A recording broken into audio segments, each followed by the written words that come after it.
Hello, हमें question given है। हमें यह दिया गया है कि माना समीकरण X square minus 12x plus greatest integer X plus 31 equal to 0 तथा X square minus 5 mod of X plus 2 minus 4 equal to 0 के वास्तविक मूलों की संख्या m है तथा n है, जहाँ ग्रेटेस्ट इंटीजर फंक्शन x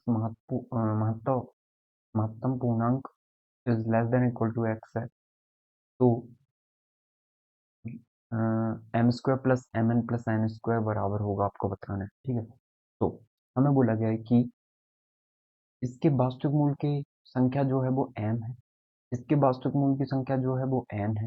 तो हमें जैसे ही हम m और n निकालेंगे हमारा आंसर आ जाएगा। ठीक है, उससे पहले हम थोड़ी सी चीज समझ लें कि ग्रेटेस्ट इंटीजर फंक्शन क्या होता है। ग्रेटेस्ट इंटीजर फंक्शन होता है सॉरी, ग्रेटेस्ट इंटीजर फंक्शन होता है हमारा x प्लस,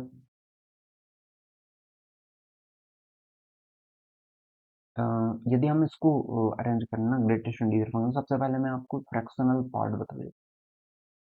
ठीक है, फ्रैक्शनल पार्ट ऑफ एक्स किससे बिलोंग करता है, ये 0 से 1 को बिलोंग करता है।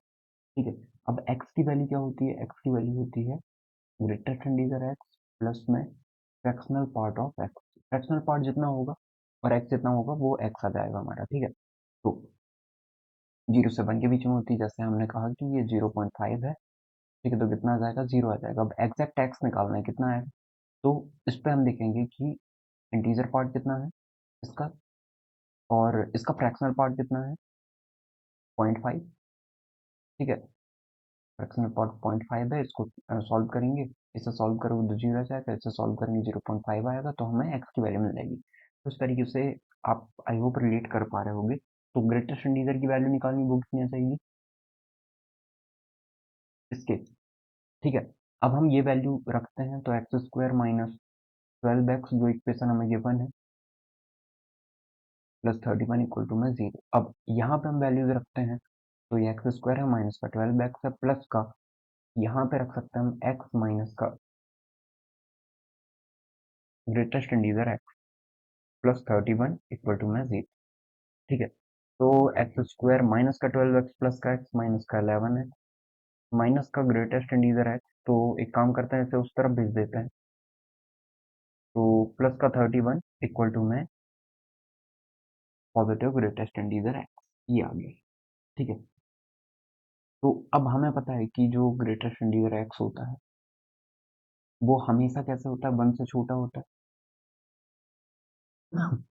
ठीक है, 1 से कैसा रहेगा, छोटा ही रहेगा हमेशा।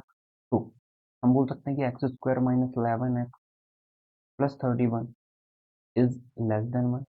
1 को इस तरफ ले जा लेते हैं तो ये हो जाएगा x square minus 11x plus का 30 लेस देन 1 लेस देन 0। 1 इस तरफ लेके आ गया, 1 से माइनस कर दिया बोथ साइड में। तो इसको सॉल्व करेंगे हम तो ये आ जाएगा एक्स स्क्वायर माइनस का 6x माइनस का 5x प्लस का 30 लेस देन 0।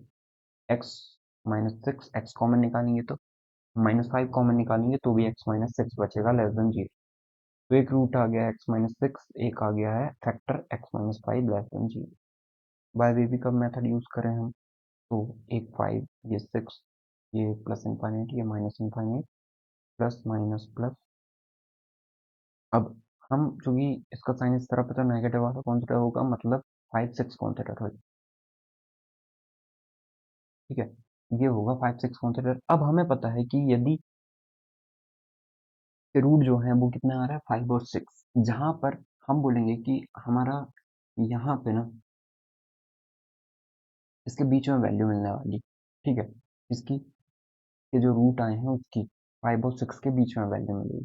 ठीक है, अब यहाँ पे जो कि ग्रेटेस्ट इंटीजर फंक्शन हमें गिवन है x, तो जो ग्रेटेस्ट इंटीजर फंक्शन हमारा x है ना, हम बोल सकते हैं कि यदि x किससे बिलोंग कर रहा है 5 से 6 के बीच की वैल्यू, कोई भी 5 से 6 के बीच की वैल्यू रखो आप, तो आपको क्या मिलेगा, ग्रेटेस्ट इंटीजर फंक्शन क्या मिलेगा आपको, 5 मिलेगा। ठीक है, क्योंकि 5 और 6 दोनों इंक्लूडेड नहीं है यहाँ पे, तो आपको क्या मिल जाएगा, 5 मिल जाएगा। आप कुछ भी रखो, 5.1 रख दो 5 मिल जाएगा, 5.2 रखो 5 मिलेगा ग्रेटेस्ट इंटीजर फंक्शन पे।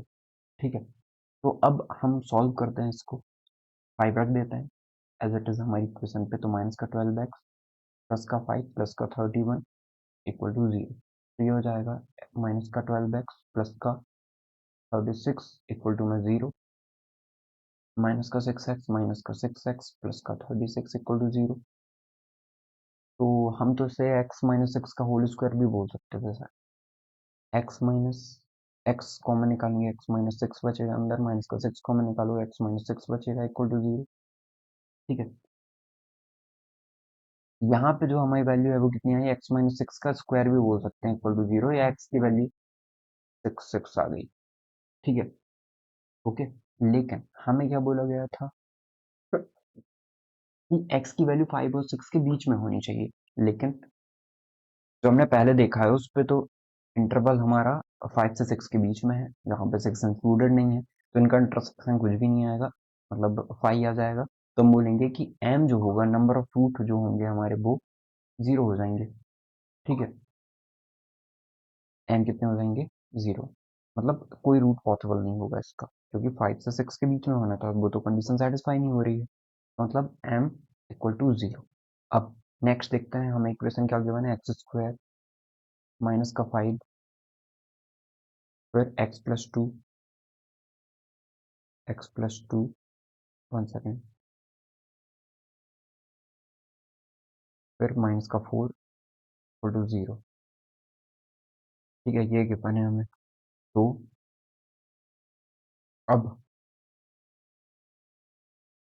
अब हम क्या करते हैं, अब हम क्या करते हैं, सबसे पहले ना X square minus five x+2 minus four equal to 0 है, हम कंडीशंस ले लेते हैं कि x कितनी है, x की वैल्यू -2 आ रही है, इसका मतलब एक बार -2 हम दो कंडीशंस ले सकते हैं कि यदि ये -2 रहा मतलब ये 0 हो जाएगा। तो यदि -2 या -2 से बड़ी वैल्यू मिलती है तो ये पॉजिटिव होगा हमारा। तो एक्स स्क्वायर, ये केस फर्स्ट है हमारा। ठीक है, तो एक्स स्क्वायर माइनस का 5x माइनस 10, मतलब ये पॉजिटिव खुला, x+2 तो माइनस का अंदर मल्टीप्लाई हो गया, माइनस का 4 इक्वल टू में 0। तो एक्स स्क्वायर माइनस का 5x माइनस का 14 इक्वल टू में 0 हो जाएगा। ठीक है, तो अब सॉल्व करेंगे तो एक्स स्क्वायर सॉल्व करें तो 7x प्लस का माइनस का और प्लस का 2, 7 मल्टीप्लाई 2 माइनस 14 इक्वल टू में 0। तो x कॉमन निकालें तो x माइनस 7 प्लस 2 कॉमन निकालें तो यहाँ पे 2x आएगा, 2 कॉमन निकालें तो x माइनस 7 बचेगा इक्वल टू में 0। तो x माइनस 7 यदि कॉमन निकल जाए तो x+2 इक्वल टू में 0 बचेगा। एक वैल्यू हमारे पास 7 आ गई और एक आ गई है -2। तो हमें पता है कि ये जो वैल्यू है वो कितनी होगी, -2, मतलब ये हमारे पास दो वैल्यू आ गई, एक 7 आ गया और एक -2 आ गया। ठीक है, तो हम बोल सकते हैं हमें ना दो रूट मिल चुके हैं। अब यहाँ पे हमें दो रूट मिल गए हैं एक्स के, तो अब हम एक और कंडीशन लेते हैं कि सेकंड, जब एक्स की वैल्यू -2 से छोटी हो जाए। ठीक है, तो क्या होगा, ये तो माइनस साइन के साथ ओपन हो जाएगा, -5 तो है ही, -x+2 हो जाएगा ये इस तरीके से, माइनस का 4 इक्वल टू में 0, तो माइनस माइनस प्लस हो जाएगा ये, तो प्लस का 5x। तो हम बोल सकते हैं कि ये हो जाएगा प्लस का 5x, एक्स स्क्वायर प्लस का 5x प्लस का 10 माइनस का 4 इक्वल टू में 0।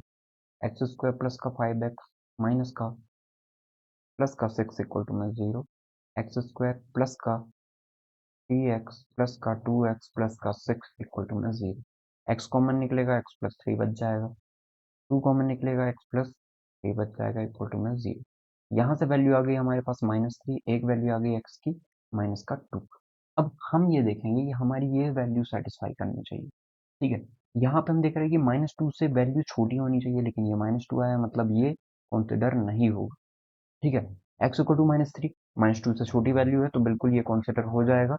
और ये दो, मतलब दो और एक, तीन रूट पॉसिबल हैं किसके, ये इक्वेशन के तीन रूट पॉसिबल है, मतलब n की वैल्यू कितनी है, 3, क्योंकि इसके नंबर ऑफ रूट किससे रिप्रेजेंटेड थे, 3 से, n से। तो अब हमें क्या निकालना है, m square plus mn plus n square की value, m square plus mn plus n square कितना होगा यही निकालना है। ठीक है, तो m की वैल्यू कितनी है, m 0 आया था हमारा, प्लस 0 इंटू एन, एन कितना है 3 है, प्लस 3 का स्क्वायर 9।